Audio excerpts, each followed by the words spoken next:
If you are looking for bets for UFC 328, look no further. You found the right video. How we doing, everybody? My name is Young Pasty, and I am here today to give you all of my official bets for UFC 328. I got 4 bangers coming your way, absolutely free. That's how we do things around here. And as we always do, we got to recap last week, pulling the results up here right now, and you see it. It's all green. You know what that means, guys. You see all green on all the bets. Our best friend, the Broom, has to make an appearance. We got to put on the boxing gloves, okay? We put these on every time we have a winning week. And a new tradition around here, okay? I feel like sort of a king anytime I sweep the bets. So, anytime from here on out, we sweep the bets. We're pulling out the crown. We're pulling out the crown. All right, call me King Pasty of UFC Perth. Bet number 1, bet number 2, bet number 3, bet number 4, bet number 5. All smack for us, plus 7.4918 units. Can't get any better than that, all right? Bet number 1 cashes for us. Sal killed. Easy first round knockout. Mikhailov wins by split decision. I thought it was an easy 29-28. Bet number 2, Carlos Prates, smoking cig. Carlos Prates. Ooh, that was fun and entertaining to watch. Bet number 3, we went back to the well, and the well did us right. Okay? We just stuck to the rounds, treated us well. Bet number 3 cashes for us. We're back on track for bet number 3. Bet number 4, Brando Pericic. Man, he beat the crap out of Shamil Gaziev. I told you that blob was going to go down. Then lastly, bet number 5. The one that came first and honestly was the most sketchy. I'm up at freaking 3 or 4 in the morning sweating this thing out with Colby Thickness, but he ends up getting the job done for us. We smack all the bets. All right? My best friend comes out to play. Okay? Crown. Boxing gloves at all, okay? It was a good week last week at UFC Perth. I'm glad I got up at 2 in the freaking morning to watch all those bets cash. Now, let's get back to business, right? We can hopefully put all that stuff back on next week when we recap UFC 328. And this is what I got for you guys this week, all right? We sort these in confidence. Bet number 1 is always my most confident play. And then it goes on down from there. So let's get to it.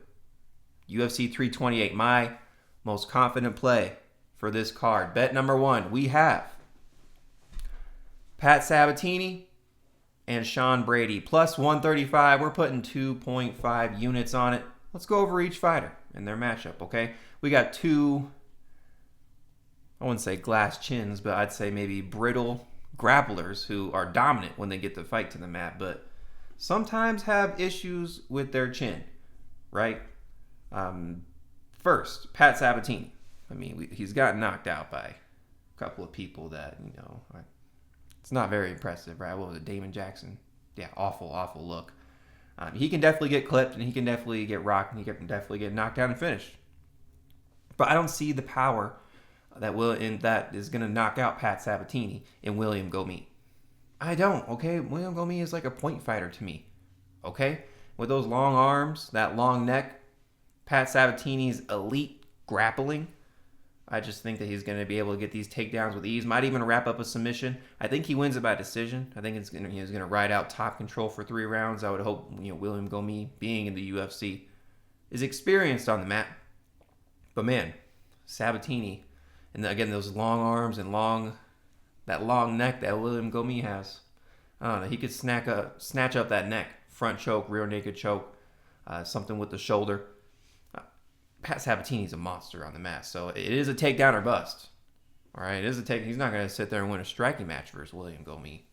So, it's like how quick can Sabatini get that takedown? I'm sure he can just clinch him up and then wrap up them legs and get him down. But I think the grappling will prevail there. And then the second fight, Sean Brady taking on Joaquin Buckley. This is the same thing, right? Buckley is definitely the more powerful puncher, though, compared to William Gomis, in my opinion, right? Sean Brady's definitely got to look out for that. Buckley's, bucked up some legs and laid people out really dang good. And Sean Brady, just got knocked out by Michael Morales and knocked out by freaking Bilal Muhammad, right? So, a couple knockouts that don't look the best. That's his only way that he's lost. Buckley can win by KO. But we just saw Buckley get exposed in the grappling by Kamaru Usman. Just 5 rounds of complete take you down and hold you down. And Sean Brady, he'll take notes from that. He does that in all his wins to all the other people that he fights. I see the same thing happening here. So, Sean Brady by decision. I think he's going to take it over Buckley. Again, the grappling will prevail here. So, 2 brittle grapplers. If they don't get KO, they're going to dominate on the mat. We got Sabatini, Sean Brady, plus 135, 2.5 units. That's bet number 1 of the week. Let's go. All right, moving on to bet number 2. We're taking fight to start round 3 in the Amosov versus Álvarez fight, minus 175. We're putting 2.63 units on it. I think Amosov wins this. I think he wins it by decision.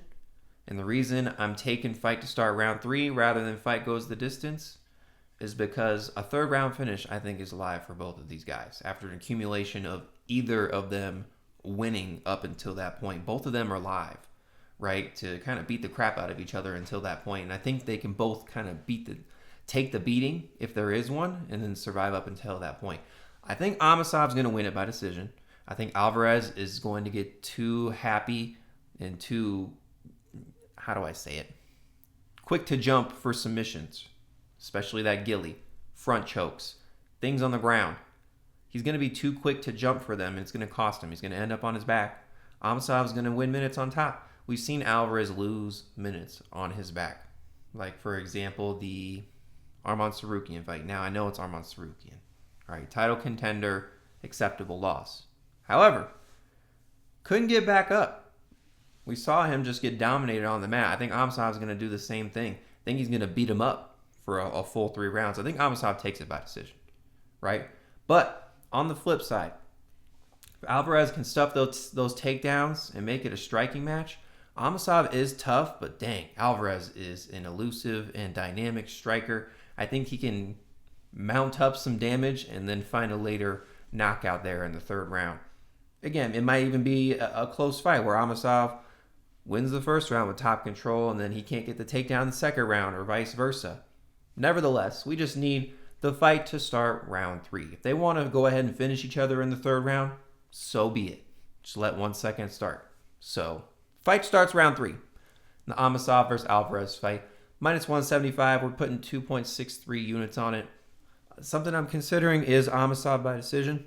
It is at plus money. I think that's his best path to victory there. We could cash in on 2 bets. So if I add if I add any plays, check the pinned comment, check my Twitter, check the Instagram. That's where I put them all. But that's bet number 2 of the week. Let's go. Next bet. Bet number 3. Everyone's favorite bet around here. If you don't know what it is, let me tell you. All right, the 3-pick parlay of the week. Bet number 3. We find 3 good legs. We put them all together to get a good number. We got back on track last week, okay? I'm not straying away from what works for me, okay? These parlays where I'm messing around with rounds rather than fighters, I'm just spot on with things. So we're going back to the well again, and we're looking to make a 2-week win streak into bet number 3. So this is what I got for you. All these fights to start round 2. Jim Miller versus Jared Gordon. Roman Kopylov versus Marco Tulio. And then Alexander Volkov versus Waldo Cortes-Acosta. Minus 147. We're putting 1.8 units on it. Let's go over each fight. First, Jim Miller versus Jared Gordon. Jim Miller's tough. So is Jared Gordon. I don't see either of these guys getting a 1st-round knockout. I really don't. Maybe in the 2nd or 3rd round. Jim Miller, even at 42 years old, is not going to fold to a 1st-round knockout from Jared Gordon. Jared Flash Gordon. Like, I don't see it. I don't. And then on the flip side, Jim Miller does have a lot of 1st-round submissions. He's not subbing up Jared Gordon in the 1st round at 42 years old. It's not happening either. So if there is a finish in this fight, it's going to be later on. I trust that both of these vets can make it to round 2. Next, Kopylov and Tulio.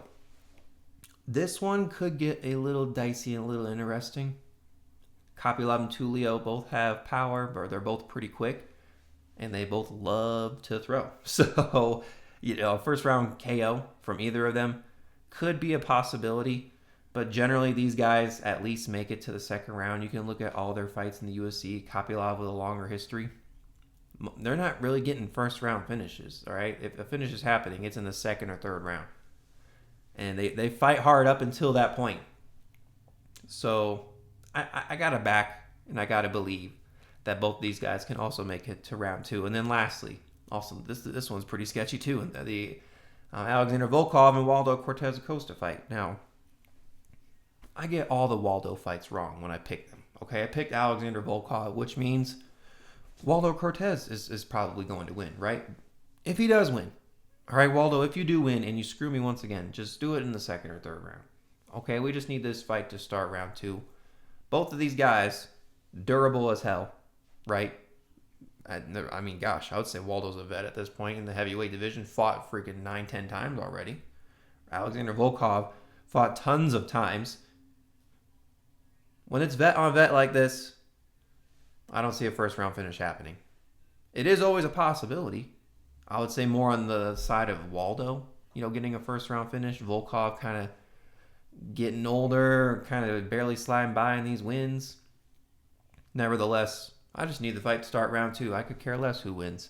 So, let's recap our 3-pick parlay of the week. We got all these fights to start round 2. Jim Miller versus Jared Gordon, Roman Kopylov versus Marco Tulio, and Alexander Volkov versus Waldo Cortes-Acosta. Minus 147. We're putting 1.8 units on it. Let's go. Moving on to bet number 4. If you didn't like the 3-pick parlay of the week, if you don't like to mess around with the rounds, I got an alternate for you. All right? We got King Green. Correct myself. Bobby Green, Jose Ochoa, and Khamzat. Plus 139, we're putting 1.26 units on it. Let's go over each fighter. Bobby Green taking on Jeremy Stephens. Bobby Green's the one getting wins in the UFC. Bobby Green is the one that stayed in the UFC, didn't get kicked out, went to BKFC, right? Jeremy Stephens definitely has a puncher's chance, and he's always moving forward, but the movement in the boxing from Green are going to be too much for him to handle. Next, Jose Ochoa taking on Clayton Carpenter. Clayton Carpenter used to be my boy. But he has shown that he has a big hole when it comes to getting taken down. Can't get back up. Now, granted, he was facing some pretty good guys, right, that were taking him down. Nevertheless, though, that last fight versus Filio, where he just got completely dominated, not a good look after Filio just pooped the bed versus Cody Djorden there. Ochoa beat Cody Djorden, right? He passed that test. Ochoa's a dynamic striker. I think he's quicker. I think he's stronger. I think he has more will to win. And again, Clayton Carpenter used to be my boy. I used to back him. Can't do it now. Lastly, Khamzat taking on Sean Strickland. Guys, Khamzat's done this to everybody else. Sean Strickland is not going to be an exception. He will take Sean Strickland down, and he will either ride it out to a decision win or he will find a submission. All right, that's what Khamzat does. And that's what's going to happen. I'm going to leave it at that. So, recapping bet number 4, we got Bobby Green, Jose Ochoa, Khamzat Chimaev. We got one in the middle, one to start the card, and one to end the card. So this one kind of actually keeps you entertained the whole fight too. Plus 139, 1.26 units on it. That's bet number 4 of the week. Let's go. All right, guys, if you made it this far, thank you so much for watching. Those are the 4 official bets I have for you this week for UFC 328. If you haven't already, or if you are new around here, please click that subscribe button for me. We're on the road to 400, and I am 7 away. All right? It's down to 2 hands here. So if you could, click that button for me. It goes a long way. Secondly, if I post any updated picks, plays, or bets, they're going to be in the pinned comment. The Patreon link is in the description, by the way. It's free. My Instagram and my Twitter. Okay? I'm very, very close to putting a bet on my boy, Joshua Van. I got the Joshua Van signed card here. Very, very close to putting a bet on my boy. I just need to look at a couple other things and really come to terms with it, because can be a fan of somebody, put your money on them, have faith in them, they can still lose, and they can lose. That can happen, right?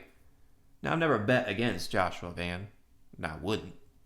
Maybe in like 12, 15 years, that may be something I might be doing when he's fought 80 fights, right?